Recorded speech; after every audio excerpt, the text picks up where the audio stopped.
एक बार शादी के बाद पहली बार मैके आई बेटी जब वापस ससुराल जाने लगी तो माँ बाप ने उसे बहुत से तोहफे तोआइफ दिए, जिसमें बाप ने बेटी को एक अगरबत्ती का पैकेट भी दिया और उससे कहा कि बेटी तुम जब भी नमाज पढ़ो या दुआ करो तो इस अगरबत्ती को ज़रूर जला लेना। जैसे ही वो ससुराल पहुंची तो सास ने बहू के घर से आए तोहफों को हसद भरी निगाह से देखा और जब उसकी नज़र अगरबत्ती के पैकेट पर पड़ी तो मन ही मन में हंसने लगी कि भला कौन सा बाप अपनी बेटी को तोहफे में अगरबत्ती का पैकेट देता है।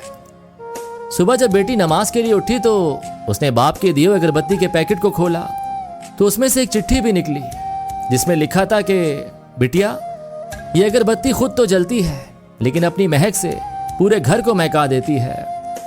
हो सकता है तुम कभी अपने शौहर से रूठ जाओ या किसी बात पर सास ससुर से नाराज हो जाओ, देवर या ननन की कोई बात तुम्हें बुरी लग जाए तो तुम मेरी दी हुई इस नसीहत को याद रखना, इस अगरबत्ती की तरह जलना।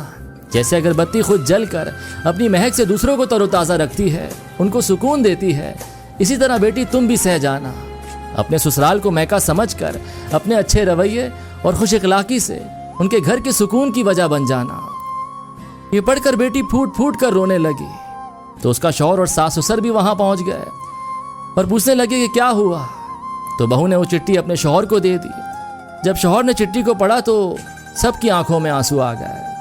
सास ने अपनी बहू को गले से लगा लिया और अपने बेटे से कहा कि इस चिट्ठी को फ्रेम करा लाओ, ये चिट्ठी किसी बाप का अपनी बेटी को दिया हुआ अनमोल तोहफा है।